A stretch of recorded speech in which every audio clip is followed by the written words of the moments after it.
Right, Year 12s, this is for you. These are your revision notes here that I'm going to read out for the Coast unit. Some of them, I'm going to be honest with you, they're pretty illegible, so if I stumble over what you've read, it's because of your handwriting. First bit, coastal system including inputs, outputs, stores and transfers of energy and materials. So energy is input into the form of wave energy, wind, currents and tides. The materials inputted mostly through the processes of erosion. Hacker, remember, hydraulic action, abrasion, corrosion and attrition, and other fluvial processes. Coastal inputs also include marine, energy, geological, atmospheric and people. Coastal processes such as deposition, erosion, weathering and mass movement. Landforms, sediment and the shape of the coastline are all outputs. Stores are things like sediment on a beach, sand. Flows and transfers are things like longshore drift, littoral drift and sediment moving along the coast. Inputs of energy are things like wind strength, the fetch, the distance over the sea in which the wind blows to generate waves, the actual wind direction, tides of course generated by the moon and to some extent the sun, fluvial sediments and sediment supply. Terrestrial and offshore supplies of sediment. Offshore sediment comes from the coastal zone, from the sea and from the ocean. Examples of terrestrial sediment are from glaciers, glacier outwash, from rainwash and also fluvial sediment from streams and rivers. Sediment cells are spatially quite discrete areas of the coast, within which marine and terrestrial landforms are likely to be connected through processes of sediment exchange. Terrestrial sediment is a sedimentary deposit laid down on land above tidal reach.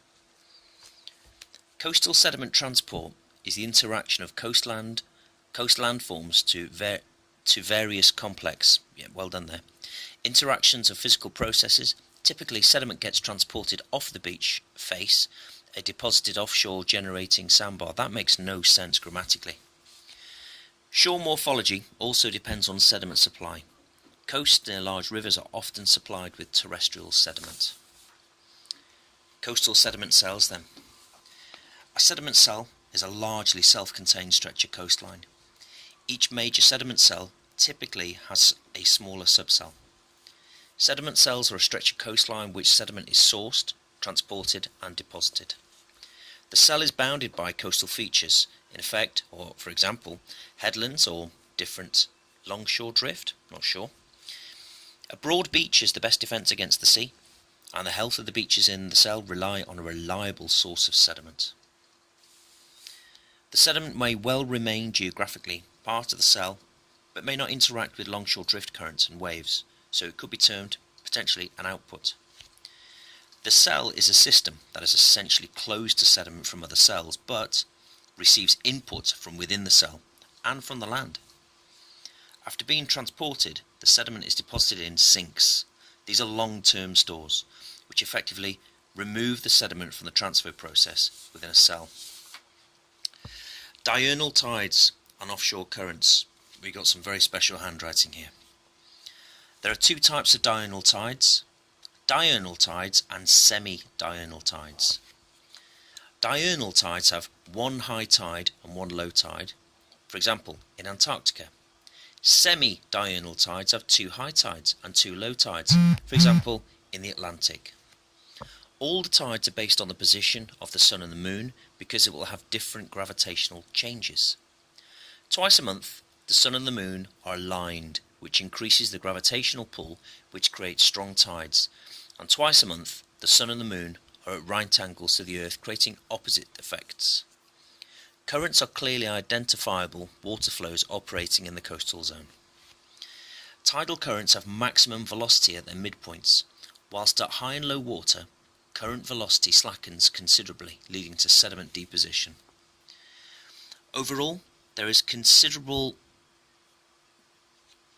not sure what that says, of sediment from offshore to nearshore back again within the intertidal zones on a daily basis during ebb and flow tidal cycle. There are critical current velocities thresholds for tidal currents to transport different particle sizes. Therefore, mud save, usually found in low energy, low and high intertidal areas, while sand shoals occur in mid-intertidal areas. I told you there's some tricky handwriting here. However, this one looks considerably better. Constructive and destructive wave types and the characteristics and seasonal variations. Destructive waves then, very large wave height and a very short wave length, so you get many of them and they're very big. Destructive waves, they've got tall breakers, they have a high downward force and a very strong backwash. That's why they're fantastic at removing beaches, removing sediment. Destructive waves are a very strong downward energy. They help erode beach material and cliffs. A very strong backwash results in narrow beach profiles. Constructive waves, on the other hand, are flat and low in height, and they have a long wavelength. Constructive waves have got a stronger swash that carry material up the beach. They build up beaches, therefore, and they've got a very weak backwash as wave energy dissipates over a wide area. They've got quite a low frequency of only 6 to 8 waves per minute. In terms of seasonal variation then, outside the subtropical region, wave height and wind speed highly depend upon the season. Mild winds in a southern summer in January, strong winds in the North Pacific and Atlantic. Seasonal variation also, if you get many more low pressure systems, storms moving in during the winter times, and these help generate destructive waves, particularly if the fetch is great, like over the Atlantic. High energy coastal environments and associated erosional landforms and landscape systems, including rocky coastlines. Again, we've got some quite special handwriting here, so I'll do my best.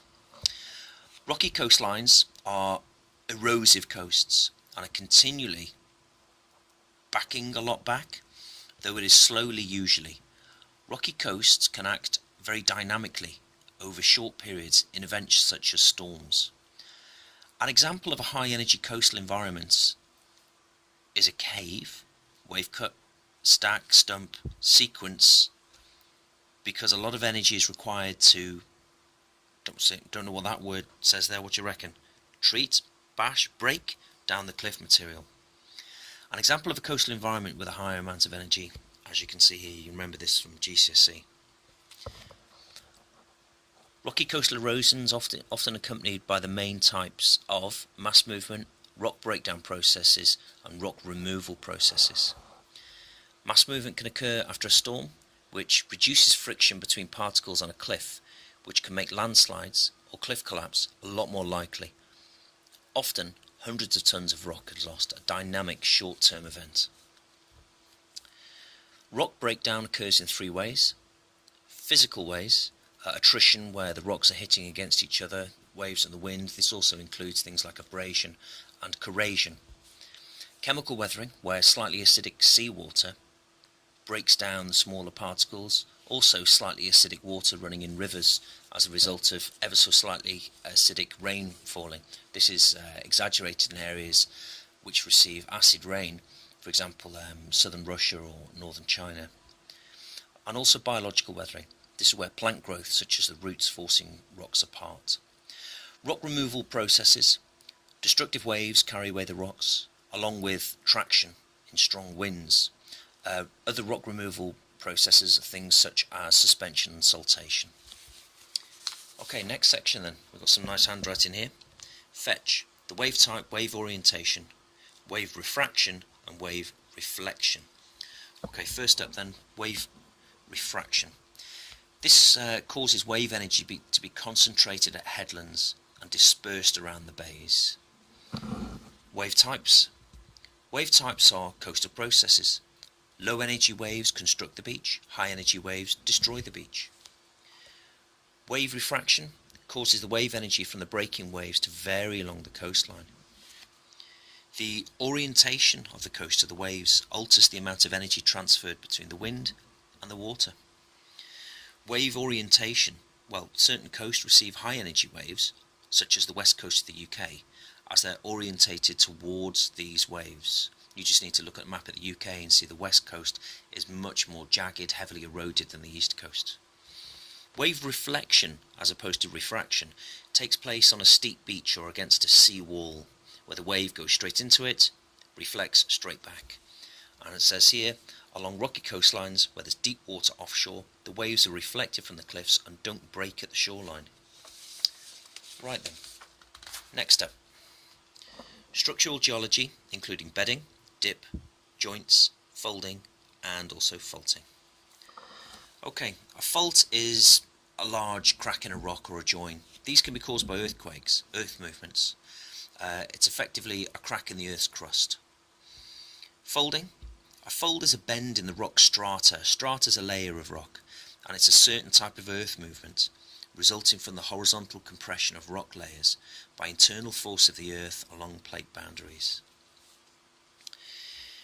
Structural geology and their arrangements influence the shape and distribution of landforms. A bedding plane is a line in the rock separating two different layers, one more resistant to erosion and one usually weaker. Dip. The acute angle that a rock surface makes with a horizontal plane. Strike and dip are always perpendicular to each other on a map.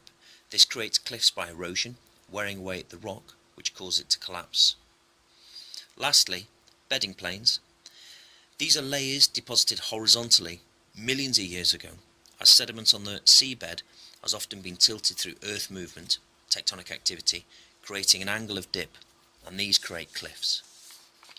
Next up then, subaerial processes of weathering, physical, chemical, biotic, and mass movement including landslides, slumps and rockfall. Okay then, freeze-thaw, it's a physical type of weathering. It's the repeated freezing and thawing of water which causes crystal growth, splitting apart rock, creating small fissures. It happens overnight, frequently on north-facing slopes in the United Kingdom. Solifluction is the slow downslope of loose material, including soil, saturated potentially by the melting of permafrost. Creep is the extremely slow movement of loose soil. Slumps occur where permeable rock overhang impermeable rock. They occur after heavy rainfall. After this, it could cause a mudflow. Rockfalls. Blocks of rock, dislodged by weathering, fall down to the cliff face, to the foot of the cliff. Biotic weatherings caused by plant roots breaking the cliff face, also by burrowing animals which will destroy soft rock and also disturb sand dunes. Solution is a chemical form of weathering. The acidity of the seawater will erode the rock. Depending on the type of rock, the amount of erosion will vary. Saltwater crystal growth is physical. Crystals, for example salt, grow when seawater trapped in the cliff face evaporates. As this happens, the crystal exerts pressure on the rocks. Tricky one, that one. Marine erosional processes of hydraulic action, abrasion, corrosion, and attrition. Okay, hydraulic action results from waves breaking on bedded, jointed or faulted rocks that can create hydraulic pressure in these structures. It is the compression of air and water. Attrition occurs when detached rocks break down through rubbing and banging against each other, gradually rounding the blocks, wearing and reducing their size. Corrosion occurs when waves use the materials provided by attrition and abrasion as tools to further erode the rock. Corrosion occurs when rocks such as limestone are chemically attacked by waves. Moving on. Characteristics of coastal landforms including cliffs, headlands, bays, cave, arch, stack, stump, sequence and wave-cut platforms, geos, blowholes, both for Wales and the UK and beyond. This builds upon what you did at GCSE really. You'll find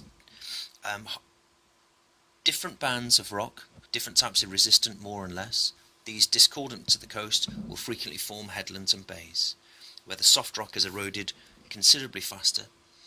Often between the hard rock, you'll have these natural coastal defence schemes or systems called headlands, and sand will be trapped within the bays.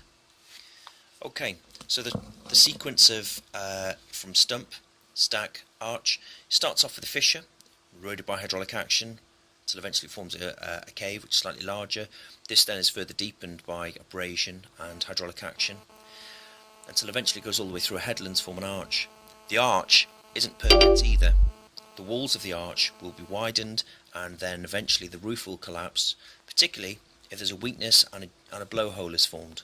Once the roof of the arch collapses, it leaves a stack, which again isn't a permanent feature of the landscape. Eventually it will topple to form a stump. Wave-cut platforms and wave-cut notches, you'll find these around the Orme on the limestone. These are formed when you have a wave-cut notch at the base of a cliff, which is further deepened by processes like hydraulic action. Eventually, the overhanging rock cannot be supported and collapses due to gravity. This then falls itself on the wave-cut platform, which is exposed at low tide, and then the debris from this collapse will then round and smooth as it rubs against the wave-cut platform, and the wave-cut platform itself will become smooth. This area is completely covered up at high tide, and it's exposed at low tide. Processes of coastal transport, of solution, suspension, saltation and traction, including longshore drift. Saltation then is when the water's got enough energy to pick up small particles but not keep them in suspension, so it drops it, bounces them along. Suspension is when the water's got more energy, so it doesn't need to drop them. It picks them up and carries them within the water body itself.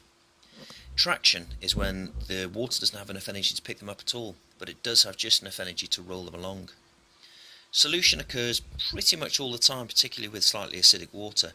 This is the movement of salts and minerals that have been corroded.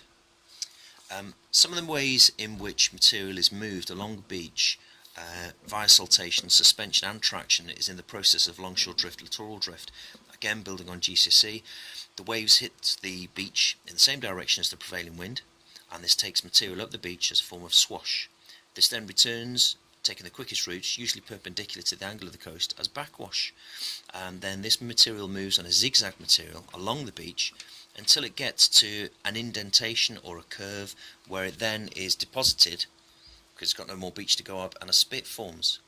Now, if it forms across an estuary, it won't block it completely, because the river, as it exits towards the sea, will blast through. Now, on this diagram here, you don't have a hook at the end. During a storm or a change in the weather, a change in the prevailing wind, what will frequently happen is the end of the spits will hook inland, and you'll frequently get salt marsh forming behind where you've got plants which are salt tolerant, halophytes which can build up in this environment. Okay, the next one, got some tricky handwriting here. The action of fluvial processes in estuarine environments and associated landforms of tidal flats, salt marshes, are microfeatures of channels and rills then. Okay, we're going to struggle with this handwriting here. Fluvial processes and estuarine environments. Estuaries and deltas both form from the interaction between the marine and fluvial processes. The missing influences, ecosystem development, sediments and estuaries come from three different sources. Fluvial, glacial, land-based, estuary, margin sources, sources outside the estuary, longshore drift or downdrift cliff erosion. Tidal flats are found around the edges of estuaries in low energy areas. They're considered intertidal areas. At low tide, patterns of channels and rills are exposed, often a mixture of mud and sand. The energy inputs in tidal mudflats. Well, outer, seaward, receives much tidal and wave energy. The inner, landward, has considerable energy inputs from river currents. This results having finer and coarser sediments. When transported, the finer sediments deposited in the less energetic areas, the mud, the coarser material, sand, ends up in high energy areas. Mudflats provide ideal environments that are sheltered for organisms such as lug and ragworms, which churn up the tidal mudflats by burrowing, a process known as bioturbation. Salt marshes are often found in protected, sheltered environments, for example behind spits and bars.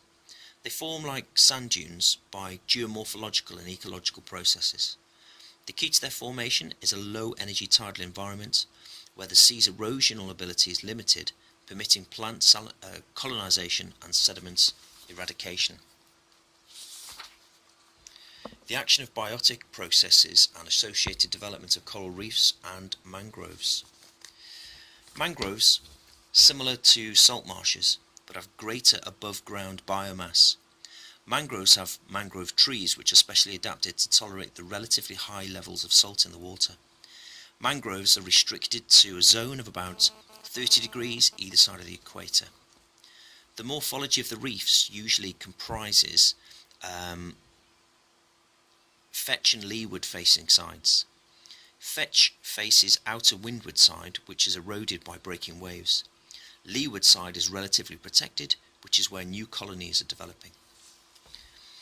Coral reef is an example of a rocky coast, found about 100 countries, and are grouped into three main formations.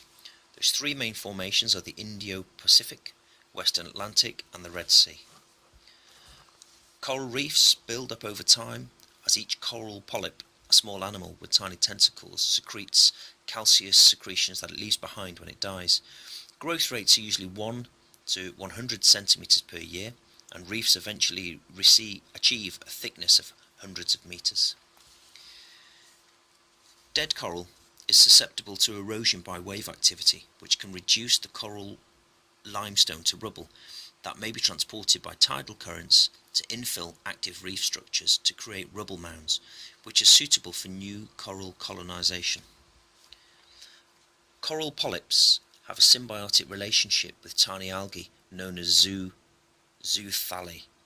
Ideal coral growth conditions are clear sea to allow light to penetrate, tropical water temperatures of between 23 and 29 degrees C, sea salinity of between 30 and 40 parts per 100 million, shallow water no deeper than 100 meters, well aerated water resulting from relatively strong wave activity. Process and landform changes in seconds, high energy storm events and rapid mass movement processes causing changes in cliff profiles. High energy storm events, the waves will be destructive and cause rapid erosion of the coast. Cliff collapse, during high energy storms may cause the cliff to collapse. This will be a rapid mass movement in a few seconds.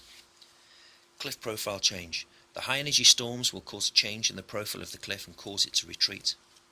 An example of a high energy storm event: on the 29th of February 1990, a storm breached Towin seawall and caused damage to 2,800 homes and 6,000 caravans.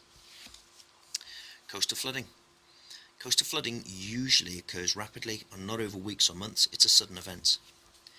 Human factors affecting storm events. Well, for example, in Towin they didn't repair the seawall, which meant it flooded a lot easier, and they built on low-lying land.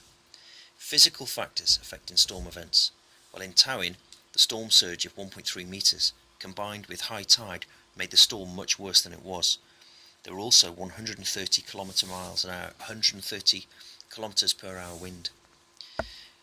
Seasonal process and landform changes. Seasonal changes in beach profiles associated with seasonal variations in wave types.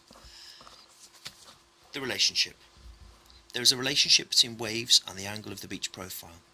The most energy a wave usually has, the shallower the beach. Owning winter. In winter, the waves usually have more energy, so they will erode the beach a lot faster. This will lower the beach profile. You can see here the nice picture of winter. The beach profile flattens in storm conditions. This is so the wave energy is more spread out and it is in equilibrium. In calmer swell wave conditions, sediment is pushed landward to steepen the beach, as you can see here by the diagram in summer. So during summer, the waves usually have less energy. This causes material to be deposited onto the beach. Processes and landform changes over millennia, either eustatic or isostatic changes in sea level and their impact upon one landform. Sea level change. Globally, the sea levels are rising since the last ice age. They have risen about 120 metres. Sea level change will alter the energy, therefore altering the landform. Isostatic change in sea levels are regional. An example of this is the Earth's crust being imbalanced after the ice age, and some parts of whilst some sink. Example of isostatic change: in the UK, the south is sinking and the north is rising up. This is due to the melting of ice in Scotland. There's a lovely diagram of a fjord. Fjords are drowned glacial valleys. They're steep-sided but have a flat bottom. They can be found in Norway. A submerged landform. Rias are formed when river valleys get flooded by the sea. They can be found in Cornwall and Devon. Diagram of a raised beach there. Positive impacts of coastal processes on human activity. including the growth of tourism.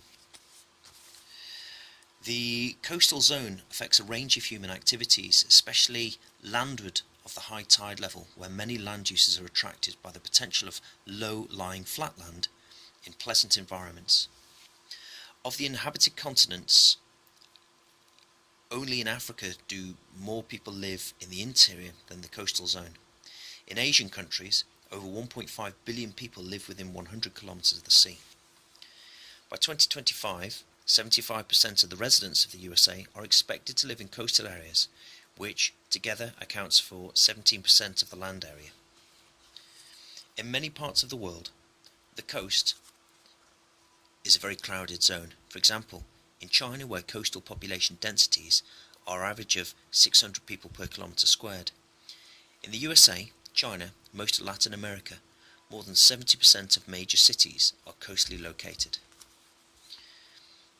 There are certain key factors necessary for coastal tourism. The physical resources include attractive coastal scenery and ecosystems, sandy beaches, high quality seawater that's free of strong currents. The other factor are human resources, for example, cultural attractions, heritage resources, quality of provision of services, accessibility, opportunities for recreational activities.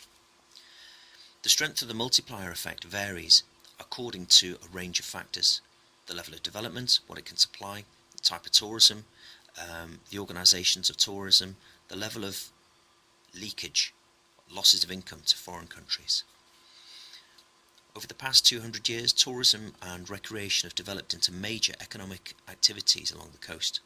By the end of the 19th century, in most developed countries, seaside holidays were part of the annual rhythm of people's lives, hence the rise of British seaside resorts. Negative impacts of coastal processes on human activity, including economic and social losses associated with coastal erosion. Starting with social. Loss of land property is upsetting for people that have lived there for their whole lives. If the council doesn't protect land, people will become angry with them. Demographic. Coastal protection. Coastal erosion, prevents migration into an area because properties aren't worth buying. Properties are destroyed, forces people out of an area. Economic. People may be forced to move, which costs a lot of money. Land destruction means people lose lots of money. Cheap land is having millions spent on it to protect it. Economic. Destruction of property, promenades during storms is very expensive to repair. Case study, Hornsea and Withensea promenades destroyed in 1953. Hard engineering is mostly used due to people's reluctance to move. This cost a huge amount. Environmentally, loss of land also means habitats are lost. People that move tend to be younger, which leads an ageing population behind, which also makes the area poorer. Case study of one management strategy to manage the impacts of coastal process on human activity, and this is generally hard engineering with a little bit of soft engineering, and the case study here is Colwyn Bay, North Wales. They built a seawall. It was added to prevent loss of erosion. Groins, wooden initially, and then boulder groins have been added to keep the sand on the beach. Soft engineering has also occurred. Beach nourishment happened to slow down erosion. The cost of the Colwyn Bay waterfront scheme is 12 million. Groins will help maintain the beach at Colwyn Bay. This will maintain the income for the tourists. However, they can be very damaging to other towns further along the coast. Beach nourishment at Colwyn Bay costs 6 million. 500,000 tonnes of sand from a sandbar 20 miles out of the sea. It was unveiled on the 18th of May 2013. Extra sand acts like a barrier protecting the land from the sea. This benefits other beaches as the sediments carried by longshore drift. A sea wall there protects the land by deflecting waves back towards the sea due to its curved shape. There is also rock armour, boulders, at the foot of it. To left. Negative impacts of human activity on coastal process and landforms, including offshore dredging and erosion of sand dunes. Sand dunes, such as those at Newborough Warren, have been affected by trampling, which destabilises the dunes and kills plants like marram grass. Marram grass harvesting means there's no build-up of nutrients and the sand isn't bound. Global warming also affects sand dunes as it increases the severity of storms, more destructive waves, and these erode the embryo dunes. Vehicles also compact the soil, making it impermeable. At Newborough, they graze ponies, which reduces the growth of grasses. The afforestation at Newborough of pine means that the climatic climax ecosystem is not reached. Good case study, Newborough Warren, North Wales. Groins can disrupt the natural sediment cycle, leaving some areas more vulnerable to erosion. Dredging, coral reefs damaged by the loss of biodiversity and coastal protection. Fish nurseries destroyed, food chains affected, less food and income for locals. Sediment smothering seagrass, less photosynthesis, more carbon in the sea. With dredging, dugongs can't feed due to sediment and their population declines. Sea turtles can't feed, the population declines and there's less tourism. Toxic chemicals can be released from the dredged material. Increased turbidity, which is murky water. Dredging, contaminated fish also harm avifauna, the birds. The case study for this is Gladstone. Last one.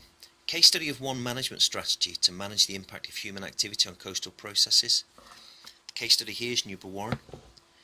Okay, barbecues here. Fires destroy the vegetation, so brick barbecues have been installed to make the fire safe. Marron grass harvesting. Well, there's no build-up of nutrients, so quotas and sustainable controls of harvesting have been put in place. Littering at Newborough Warren poisons the wildlife, so starch-based plastic has started to be used in the UK for plastic bags. Not a very good solution, but with regards to littering, other than bins, it's what there is. Wooden boardwalks have been put into place, and it reduces the trampling, which was destabilising the dunes. It prevents that from happening, but still allows people there to walk. A car park has been put into place to stop the cars driving onto the dunes. When the cars drive onto the dunes, they compact the sand, which disrupts the flow of nutrients.